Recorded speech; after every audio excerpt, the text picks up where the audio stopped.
Donc l'école de Saül, de Moïse, pardon, c'est l'école du désert. Hein, vous savez que Moïse a vécu 40 ans dans le désert. À quoi faire? Eh bien, à garder des moutons. Vous allez me dire quel rapport? Eh bien, justement, si Dieu a permis que Moïse garde des moutons, c'était pour lui apprendre après à conduire un peuple. Il a commencé par le bas. Et rarement, dans un ministère, on commence par le haut. J'aime autant vous dire que si vous voulez commencer par le haut, vous allez vous casser la figure. Soyons humbles. Restons humbles. Avant d'être un grand enseignant, il faut déjà commencer à enseigner dans les cellules de maison. Amen. Et puis Dieu te formera au fur et à mesure, il va rajouter des pierres à ton édifice spirituel. Après, tu vas enseigner à 2, 3, 4, 5 cellules de maison. Et puis après, tu vas diriger des zones entières de cellules de maison. Et puis après, Dieu fera le reste. Donc Moïse, vous voyez, il a appris l'humilité dans le désert. Il avait été orgueilleux, il a porté la main contre un homme, croyant accomplir un geste salvateur, et en réalité, il s'est lourdement trompé. Et Dieu l'a mis au pilori. Il l'a collé dans le désert pendant 40 ans pour lui apprendre l'humilité. Parce que conduire un peuple de 4 millions d'habitants, c'est pas évident. Mais d'abord, il a appris à conduire des brebis, des moutons. Ensuite, on a vu donc l'école de Saül, qu'on trouve dans 1 Samuel chapitre 16, qui est l'école de la royauté.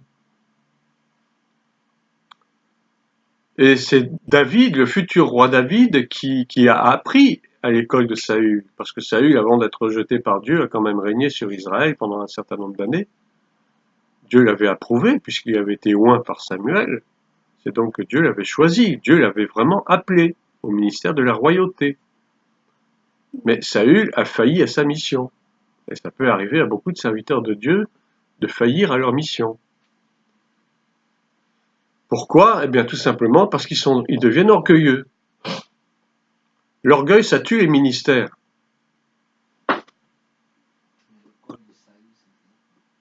L'école de Saül, eh bien, c'était d'apprendre ce que c'était que la royauté. Apprendre à régner.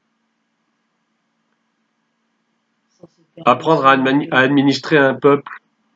Apprendre à surtout rester à sa place.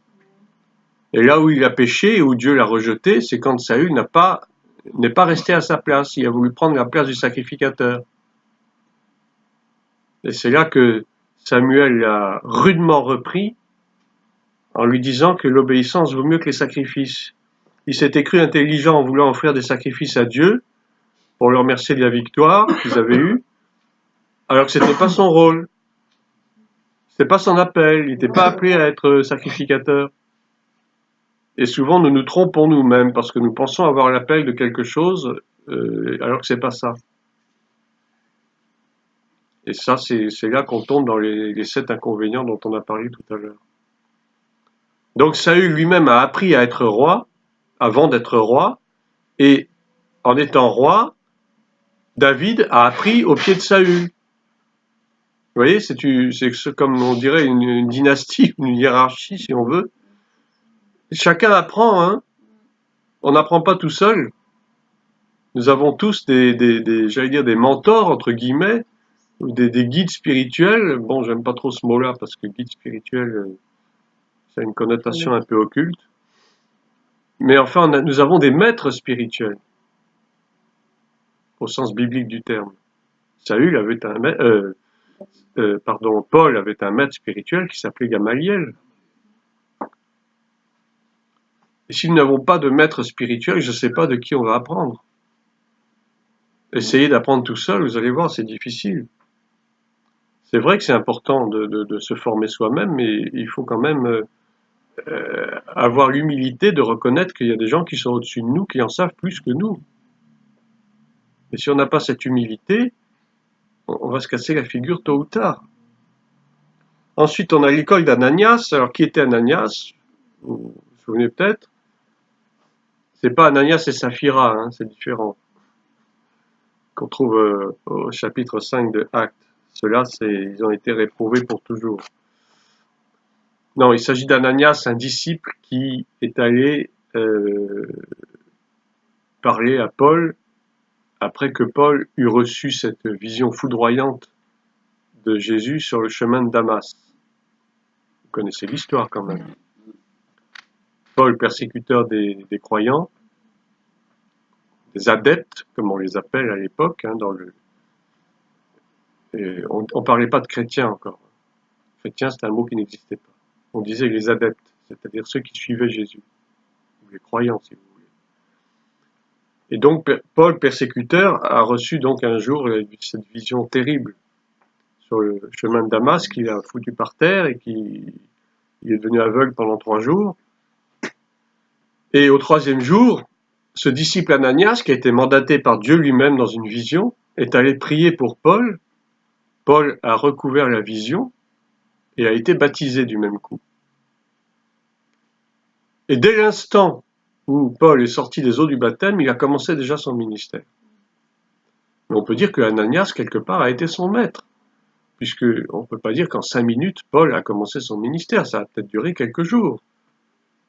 La Bible n'est pas forcément très bavarde sur les durées, mais certainement Ananias l'a entretenu pendant quelque temps pour lui parler de l'évangile, tout simplement.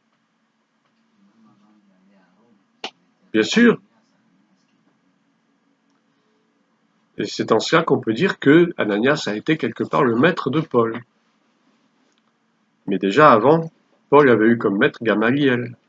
Mais il était uniquement enseigné dans la loi ancienne, dans la loi qui n'est pas la grâce.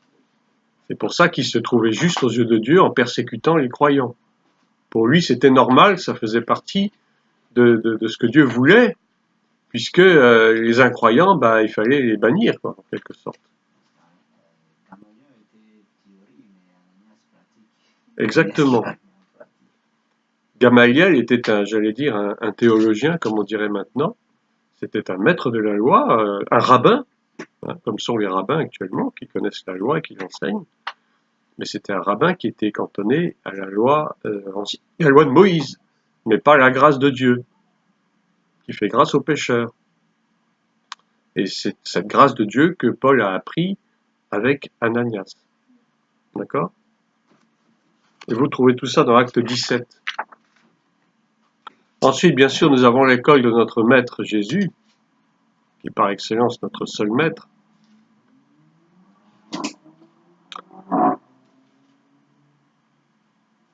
Voilà, pour les différentes écoles. Ensuite, nous arrivons à la 4e colonne. Alors, la 4e colonne, qui s'intitule « La découverte au temps de la mission ». La découverte au temps de la mission. Et on va lire en préambule le chapitre 3 d'Ecclésiaste. Ecclésiaste, chapitre 3, entre les versets 1 à 7.